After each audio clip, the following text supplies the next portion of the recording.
दीवार पर टंगी सास। पंजाबी में कहावत है, सास चंगी होवे या ते दीवार ते टंगी होवे।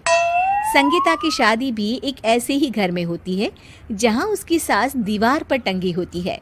ससुर और पति शादी के पहले दिन उसे सास के फोटो के सामने ले जाते हैं, जहां ससुर जी कहते हैं, बेटा बेटा संगीता, ये तुम्हारी सास थी, बहुत नेक और भली, लेकिन थोड़ी गुस्सैल थी। गुस्सा आने पर सब तहस नहस कर देती थी, पर अब ये इस दुनिया में नहीं है। हाँ संगीता, माँ होती तो तुम इनकी कोई बात टाल नहीं सकती थी, वरना तो माँ घर में भूचाल ले आती। संगीता मन में खुश होती है कि अच्छा है कि ऐसी औरत अब इस घर में नहीं है, लेकिन दिखावे के लिए वो जैसे ही सास की फोटो के सामने हाथ जोड़कर खड़ी होती है, ये क्या? सास उसे देखकर मुस्कुराने लगी। संगीता आंखों को मलकर एक बार फिर से देखती है, लेकिन फिर सास के चेहरे का भाव, भंगिमा यानी एक्सप्रेशन बिल्कुल बदले होते हैं। वो अपने पति और ससुर को कहती है, माँ की तस्वीर तो स्माइल कर रही है। ना ना बेटी, ये कैसे संभव है? जरूर तुम्हें कोई गलती हुई होगी, ऐसा कैसे हो सकता है?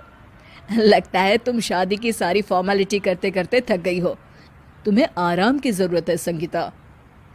खैर, सारे संगीता की बात को इग्नोर कर कमरे में चले जाते हैं। वैसे सास की फोटो पर एक्सप्रेशन एक के बाद एक बदलते ही रहते हैं। सुबह होती है, पति और ससुर को काम पर भेजकर संगीता कमरे की सफाई करने में लग जाती है कि तभी उसे आवाज आती है, टेबल ठीक से साफ करो। ऐसे भी कोई टेबल साफ करता है? इससे अच्छा तो ये गंदा ही था। किसी औरत की आवाज सुन संगीता दंग रह जाती है और सोचने लगती है कि आवाज कहाँ से आई। आवाज को नजरअंदाज कर वो फिर से अपना काम करना शुरू करती है, लेकिन इस बार तो आवाज बिल्कुल उसके कान के पास से आती है। मेरा घर है ये। जब तक मैं थी चमका कर रखती थी, हर एक चीज शीशे की तरह थी। तुम्हें तो ना सफाई आती है ना कुछ पता है। क्यों तुम्हें मेरे घर की जिम्मेदारी दे दी गई है? पता नहीं तुम में मेरे बेटे को क्या दिखाई दिया। मैं होती तो एक से बढ़कर एक लड़कियों की लाइन लगा देती। अब संगीता को समझने में देर नहीं लगी कि ये आवाज किसी और की नहीं बल्कि उसकी सास की है, जो दीवार पर टंगी है। वो उसके पास जाती है और कहती है, नमस्ते सासू माँ, मुझे तो कल ही लग रहा था कि दीवार में कुछ काला है। वो दीवार नहीं, दाल होती है पगली। सही पकड़े हैं सासू माँ।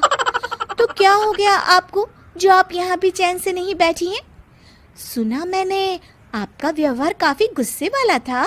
चुप रह तू, ज्यादा बकर बकर ना कर। घर का काम करना तो आता नहीं, आई है मुझसे बहस करने। हाँ देखिए सासू माँ, मैं आपसे साफ साफ कह देती हूँ, मुझसे पंगा लेने की कोशिश मत करिएगा।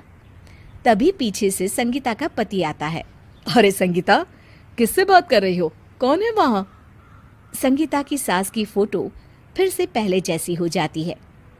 आपकी माँ से कह रही थी कि मुझे काम करना आता। अरे संगीता, माना सास के ताने हर बहू को अच्छे लगते हैं, लेकिन यहाँ तो माँ है ही नहीं, तुम तो फोटो से ही।